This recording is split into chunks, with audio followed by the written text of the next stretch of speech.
السلام علیکم ورحمۃ اللہ وبرکاتہ مائی ڈیئر لسنر، میں ہوں وسیم منشا ڈوگر۔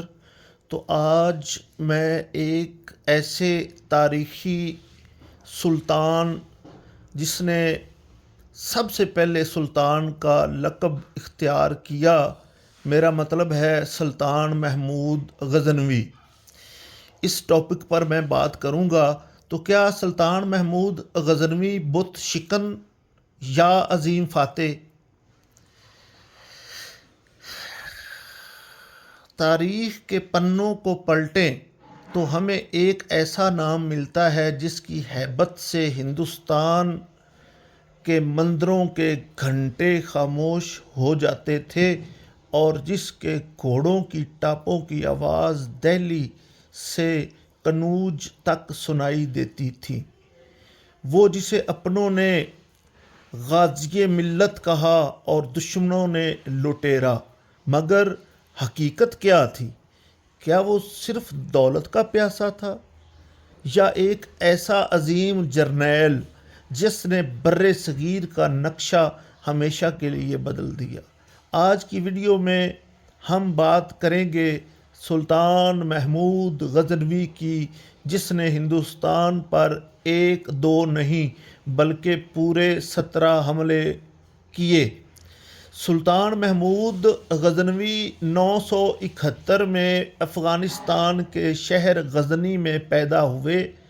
ان کے والد سبتگین ایک بہادر سپہ سالار تھے۔ محمود نے بچپن ہی سے تلوار بازی اور سیاست کے گر سیکھ لیے تھے۔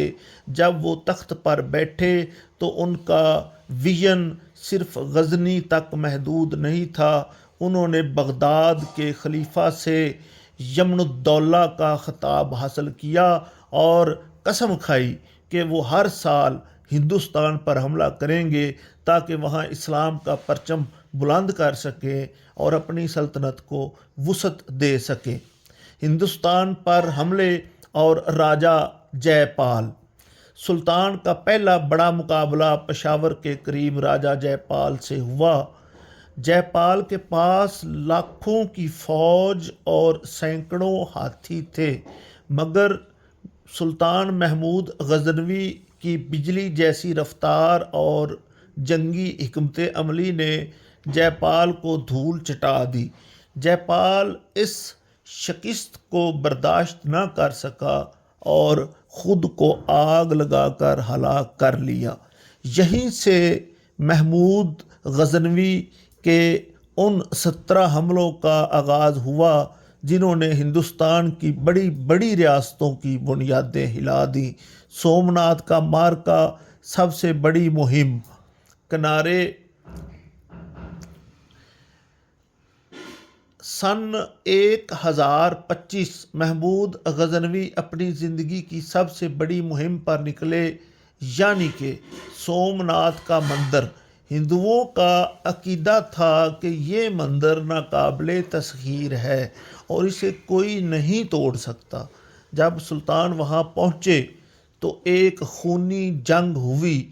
تاریخ لکھتی ہے کہ مندر کے پجاریوں نے سلطان کو کروڑوں روپے کی دولت کی پیشکش کی تاکہ وہ بت کو نہ توڑے، مگر سلطان نے وہ تاریخی الفاظ کہے جو آج بھی یاد کیے جاتے ہیں: میں بت فروش نہیں، یعنی کہ بت بیچنے والا نہیں بلکہ بت شکن، بت توڑنے والا بننا پسند کروں گا تاکہ تاریخ مجھے بت فروش نہیں بت شکن کے نام سے یاد رکھے۔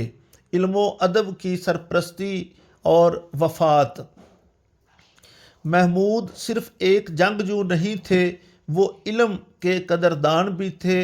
ان کے دربار میں فردوسی جیسا شاعر اور البیرونی جیسا عظیم سائنسدان موجود تھا۔ غزنی اس دور میں علم و فن کا مرکز بن گیا تھا۔ 1030 میں یہ عظیم فاتح اس دنیا سے رخصت ہوا، مگر وہ پیچھے ایک ایسی تاریخ چھوڑ گیا جس پر آج بحث ہوتی ہے۔ سلطان محمود غزنوی کے بارے میں لوگوں کی آراء مختلف ہو سکتی ہے، مگر اس حقیقت سے انکار کرنا ناممکن ہے کہ وہ وسطی ایشیا اور بر صغیر کی تاریخ کے طاقتور ترین انسانوں میں سے ایک تھے۔ آپ کے خیال میں محمود غزنوی ایک فاتح تھے یا محض ایک حملہ آور؟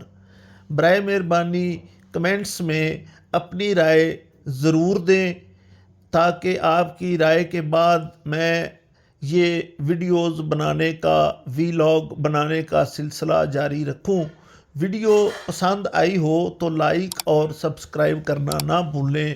آپ کا تابعدار وسیم منشا ڈوگر، چیئرمین پاکستان کسان مزدور اتحاد، آپ کی محبتوں کا بہت شکریہ۔ والسلام۔